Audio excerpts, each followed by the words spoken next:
You'll find the golden breed at Sunset Beach on Oahu's north shore. Now here the waves are powerful, massive, and terrifying, and the riptide can sweep a man and his board out to sea in a matter of seconds.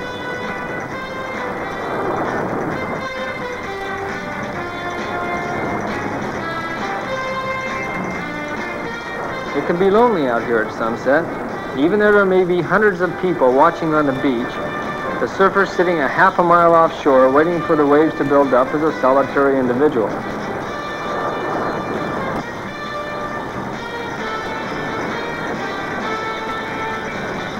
But when that offshore wind at sunset starts kicking things up, there's hardly time to think about aloneness. Surfing at sunset is for experts only. Let's watch three outstanding surfers taking off.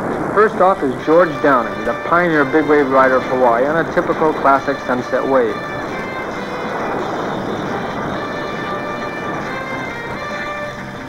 To ride sunset is a solitary experience. Let's listen to two-time world champion Felipe Pomar of Peru as he describes the big drop. It's such a great feeling to know that the wave is going to throw out over you. You're inside this big tunnel of water, and you know that the board is accelerating under you, and that you're just going to come out of it completely dry.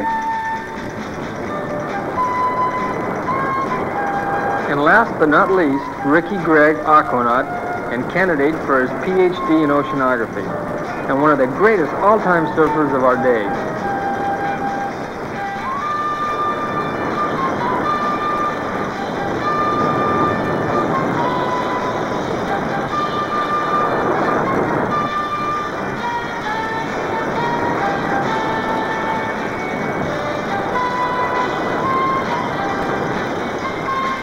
And here's Ricky on one of the longest rides ever filmed at Sunset Beach. And watch how Ricky climbs and drops and uses body English to keep ahead of the whitewater, keeping in perfect trim and climbing back into the hook to get as much speed off the top of the wave as he could get.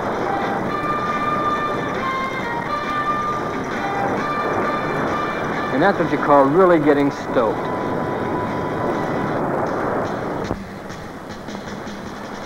Waimea Bay only breaks a few times each winter, and it's the most powerful surfing spot in the world. And although it can look deceptively calm, Waimea has taken more surfers' lives than any other beach.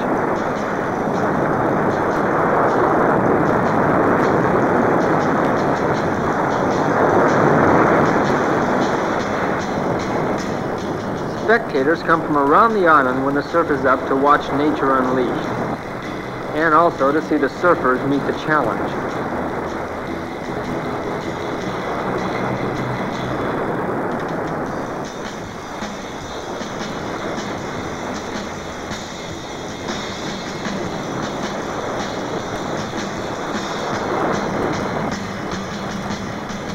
In the past, surfers have been content with taking off at the peak of the wave.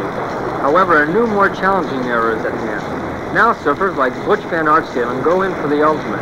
20 yards on the far side of the peak. Butch Van Aartstelen. The only way to fully understand Waimea's strength is to ride her waves or soar above her in a helicopter. This is Mike Doyle with a vertical takeoff.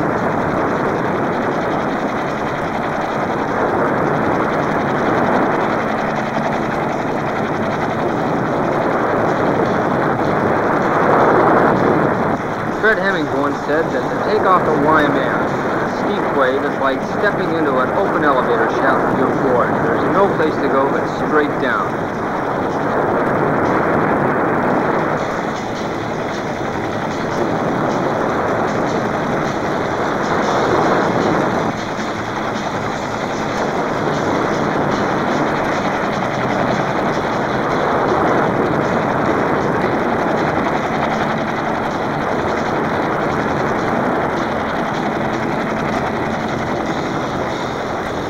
In Waimea's 7-year history, the worst wipeout ever to be witnessed is the one you're about to see. Jose Angel falling down the face of a 20-foot giant. Count the number of times he rolls before he gets the axe.